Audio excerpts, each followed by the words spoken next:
شروع کرتا ہوں اللہ کے نام سے جو بڑا مہربان نہایت رحم کرنے والا ہے۔ السلام علیکم دوستو، welcome on S G A stories. حضور غوث اعظم رحمۃ اللہ علیہ کی کرامات۔ زمین کا سمٹ جانا۔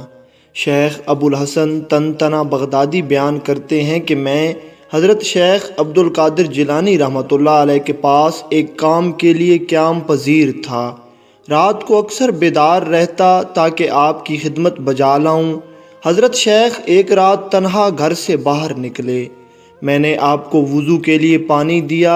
آپ مدرسہ کی طرف چلے گئے۔ مدرسے کا دروازہ خود بخود کھل گیا۔ میں بھی آپ کے پیچھے پیچھے ہو لیا۔ ہم چلے گئے حتیٰ کہ بغداد کے بیرونی دروازے پر پہنچ گئے۔ وہ دروازہ بھی کھلا اور ہمارے باہر آنے کے بعد خود بخود بند ہو گیا۔ ایک راہ پر روانہ ہوئے تو تھوڑی ہی فاصلے پر ایک شہر نظر آیا جسے میں نے پہلے نہیں دیکھا تھا۔ آپ ایک ایسے مکان کی طرف پہنچے جو ایک سرائے کی طرح دکھائی دیتا تھا۔ وہاں 6 اشخاص بیٹھے ہوئے تھے۔ انہوں نے سلام کیا۔ میں بھی ایک خفیہ جگہ کھڑا ہو گیا۔ مجھے ایک طرف سے رونے کی آواز آئی۔ میں تھوڑی دیر ٹھہرا، پھر رونے کی آواز بند ہو گئی۔ ایک شخص نکلا اور اس طرف گیا جہاں سے رونے کی آواز آ رہی تھی۔ وہ ایک آدمی کو اپنی گردن پر بٹھا کر لا رہا تھا۔ ایک دوسرا شخص ننگے سر اور لمبے بال وہاں بیٹھا تھا۔ لوگ اسے حضرت غوث اعظم رحمۃ اللہ علیہ کے پاس لے آئے۔ آپ نے اسے کلمہ شہادت پڑھایا اور اس کے لمبے بال اور مونچھیں کاٹ دیے گئے اور اسے ایک عمدہ لباس پہنایا گیا اور اس کا نام محمد رکھا گیا۔ پھر آپ رحمۃ اللہ علیہ نے ان لوگوں کو مخاطب کر کے کہا، اس شخص کو مردہ آدمی کا نعم البدل قرار دیا گیا ہے۔ ان سب نے کہا، ہم نے اسے قبول کیا۔ شیخ باہر نکلے اور انہیں وہیں چھوڑ دیا۔ میں شیخ کے پیچھے ہو لیا۔ ہم ابھی کوئی لمبا فاصلہ طے نہ کرنے پائے تھے کہ میں نے دیکھا ہم بغداد کے دروازے پر کھڑے ہیں۔ دروازہ کھل گیا۔ ہم مدرسہ میں آئے اور مدرسہ کا دروازہ بھی کھل گیا۔ پھر گھر میں آئے۔ صبح ہوئی تو میں شیخ کے پاس بیٹھا اور حسب عادت کچھ پڑھنے لگا، لیکن میں اسے پڑھ نہ سکا کیونکہ میرے دماغ میں ابھی تک رات کے واقعہ کی ہیبت تھی۔ آپ نے فرمایا، بیٹا یہ بھی پڑھو تاکہ تمہیں کوئی فکر و غم نہ رہے۔ میں نے پوچھا، رات آپ کہاں تشریف لے گئے تھے اور وہ کون لوگ تھے؟ آپ نے فرمایا، اس شہر کا نام نہاوند ہے۔ جن 6 اشخاص کو تم نے دیکھا تھا وہ ابدال وقت تھے۔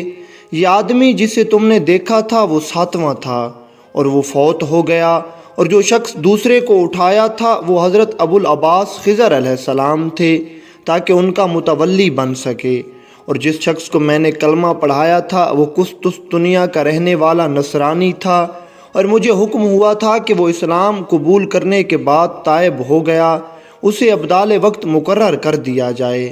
اسے لایا گیا۔ اس نے اسلام قبول کرنے کا اقرار کیا، چنانچہ اب وقت کے ابدالوں میں سے ہے۔ شراب سرکہ بن گئی۔ آپ کے صاحبزادے شیخ عبد الرزاق کہتے ہیں کہ میرے والد شیخ محی الدین عبد القادر جیلانی غوث سمدانی رحمۃ اللہ علیہ ایک دن جمعہ کی نماز پڑھنے کے لیے گھر سے نکلے۔ میں اور میرے 2 بھائی عبد الوہاب اور عیسیٰ آپ کے ساتھ تھے۔ راستے میں ہم کو سلطان کے 3 شراب کے مٹکے ملے جن کی بو بہت تیز تھی اور دور سے محسوس ہو رہی تھی۔ ان کے ساتھ کوتوال اور دیگر کچہری کے لوگ بھی تھے۔ ان سے شیخ عبد القادر جیلانی رحمۃ اللہ علیہ نے کہا کہ ٹھہر جاؤ۔ وہ نہ ٹھہرے اور جانوروں کو تیز تیز ہانکنے لگے۔ پھر آپ رحمۃ اللہ علیہ نے جانوروں کو حکم دیا کہ تم ٹھہر جاؤ۔ جانور اپنی جگہ ایسے ٹھہر گئے گویا پتھر کے ہیں۔ کوتوال وقت اور سپاہیوں نے جانوروں کو بہت مارا مگر وہ اپنی جگہ سے چلنے کو تیار ہی نہ تھے، اور دوسری طرف ان سب کو کلنج کا درد شروع ہوا اور وہ درد کی وجہ سے زمین پر لوٹنے لگے اور زور زور سے چلانے لگے اور اعلانیہ توبہ و استغفار کرنے لگے۔ آخر کار ان کا درد جاتا رہا اور شراب کی بو بھی سرکہ کی بو میں تبدیل ہو گئی۔ جب برتن کھولا گیا تو وہ واقعتاً سرکہ تھا۔ جانور بھی آدمیوں کی طرح چلانے لگے۔ شیخ تو جامع مسجد چلے گئے اور یہ خبر سلطان تک پہنچ گئی۔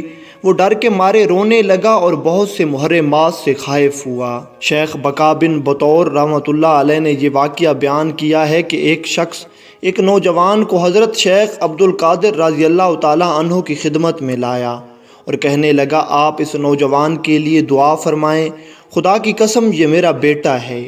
حقیقت میں یہ بات محض جھوٹ تھی، حالانکہ دونوں کردار کے لحاظ سے بڑے بدسیرت تھے۔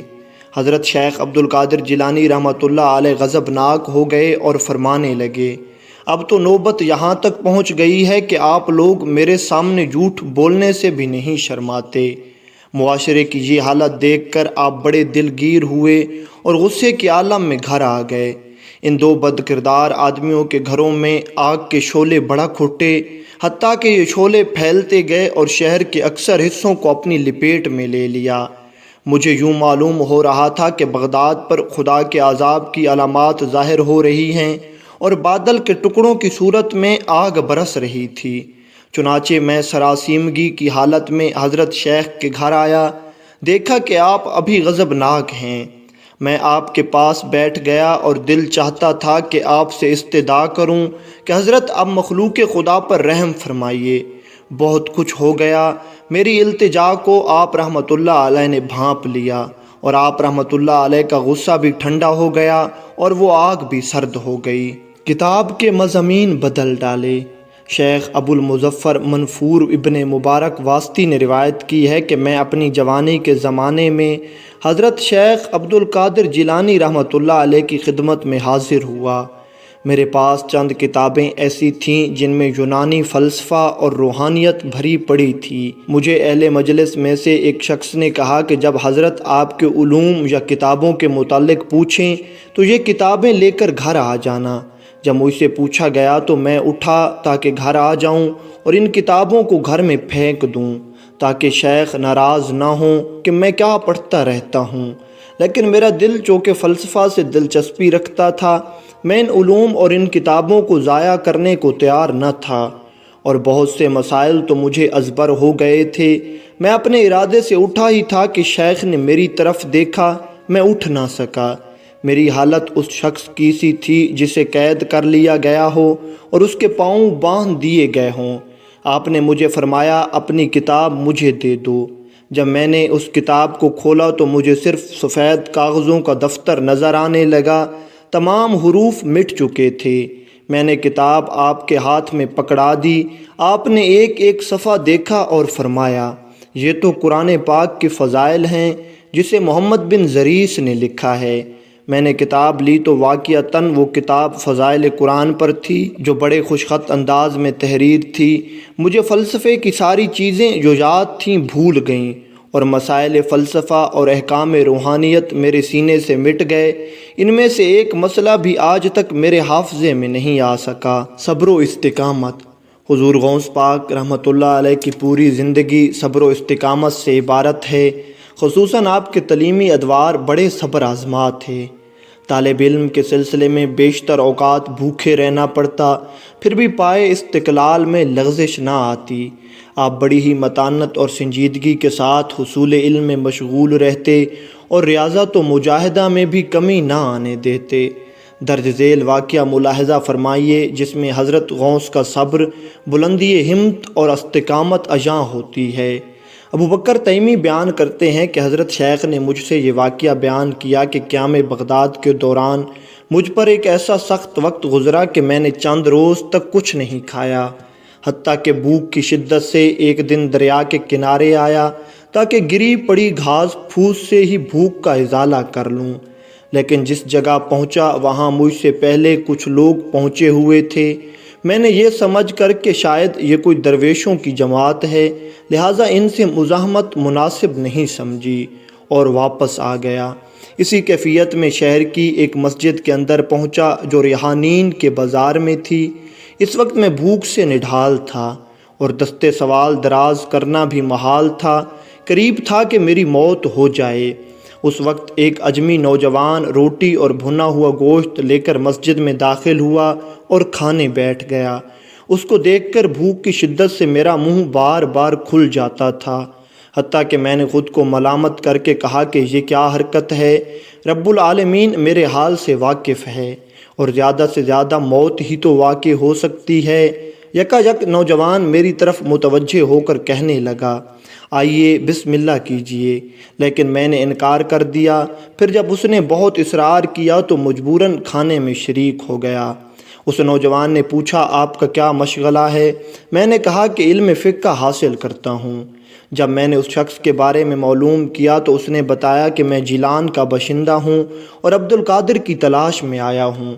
میں نے اس کو بتایا کہ میں ہی عبد القادر ہوں تو اس کے چہرے کا رنگ پھیکا پڑ گیا اور اس نے کہا کہ خدا کی قسم جس وقت میں آپ کی تلاش میں بغداد پہنچا ہوں تو میرے پاس صرف 3 یوم کا زاد راہ باقی رہ گیا تھا۔ جب کسی سے بھی آپ کا پتہ معلوم نہ ہو سکا اور میرے اوپر 3 یوم ایسے گزرے کہ میرے پاس کھانا خریدنے کو بھی سوائے اس رقم کے جو آپ کے لیے میرے پاس تھی کچھ باقی نہ رہا، اور مزید 3 یوم گزرنے کے بعد میری حالت ایسی ہو گئی کہ جہاں شریعت مردار تک کھانے کی اجازت دے دیتی ہے، تو میں نے آپ کی رقم میں سے یہ روٹی سالن خرید لیا ہے، لہذا یہ آپ ہی کا مال ہے۔ خوب اچھی طرح شکم سیر ہو کر کھائیے اور مجھے اپنا مہمان تصور کر لیجئے۔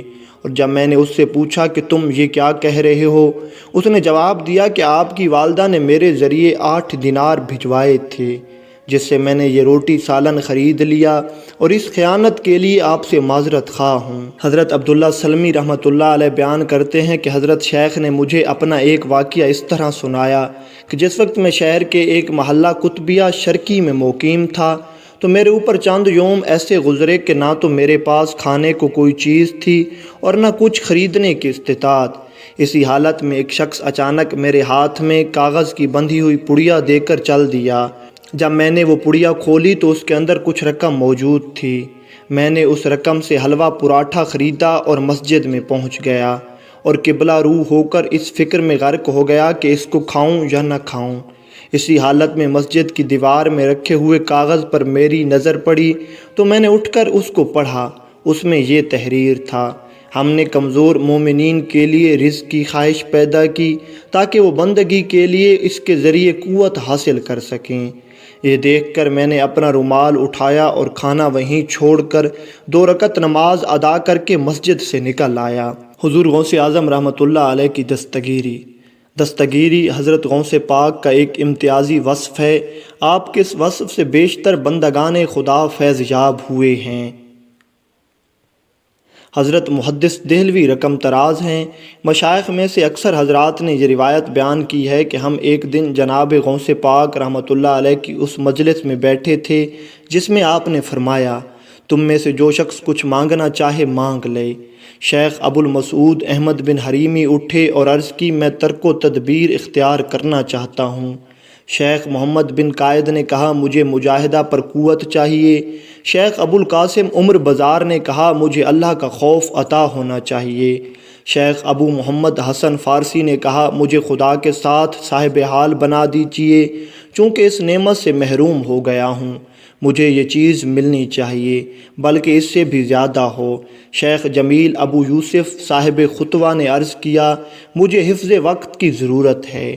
شیخ ابو حفظ عمر غزال کہنے لگے: مجھے زیادت علم چاہیے۔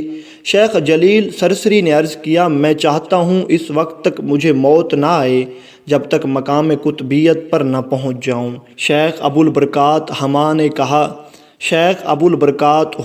کہا: مجھے محبت الہی میں بے خودی درکار ہے۔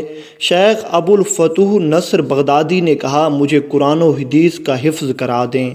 شیخ ابو الخیر نے عرض کی: مجھے ایسی معرفت درکار ہے کہ مواد ربانیہ اور غیر ربانیہ میں تمیز کر سکوں۔ شیخ ابو عبداللہ بن ہبت اللہ نے کہا: مجھے دربان سرائی کی خواہش ہے۔ ابو القاسم بن صاحب نے عرض کی: مجھے حاجب باب عزیز بنا دیجیے۔ حضرت شیخ سیدنا عبد القادر جیلانی رحمۃ اللہ علیہ نے ان تمام حاضرین کی خواہشات سننے کے بعد ایک آیت پڑھی اور فرمایا: میں تمام کی مدد کر رہا ہوں اور یہ تمام نعمتیں تیرے پروردگار کی عطا سے ہیں اور تیرے پروردگار کی عطا سے کوئی چیز مانے نہیں۔ راوی کہتا ہے کہ خدا کی قسم ان لوگوں کی وہ تمام نعمتیں مل گئیں جو انہوں نے طلب کی تھیں۔ میں نے ہر ایک شخص کو اسی مقام پر دیکھا جس کی اس نے غوث پاک سے تمنا کی تھی۔ دستگیری اور منصور حلاج۔ محمد بن رافع اپنی تاریخ میں لکھتا ہے کہ میں نے قاہرہ کے دارالحدیث میں 10 ذی القعدہ 639 میں ابراہیم بن سعد سے یہ سنا: جب حضرت شیخ جیلانی سے منصور حلاج کے بارے میں دریافت کیا گیا تو آپ نے فرمایا، منصور نے اپنی حیثیت سے بلند دعویٰ کیا اور اپنی طاقت سے اونچی اڑان کی، جس کے نتیجے میں شریعت کی کینچی سے اس کے پر کاٹ دیے گئے۔ یہ لغزش ان سے ایسے وقت میں ہوئی جب کہ ان کی کوئی دستگیری کرنے والا نہیں تھا۔ اگر میں اس وقت ہوتا تو ضرور ان کی دستگیری کرتا، جس طرح میں اس وقت اپنے فیض و صحبت یافتہ مرید اور متوسل کی لغزش کرنے والی سواری کی دستگیری کرتا ہوں اور تا حشر دستگیری کرتا رہوں گا۔ حضرت غوث اعظم جیلانی قدس سرہ العزیز کی کرامات معنویہ بے شمار ہیں۔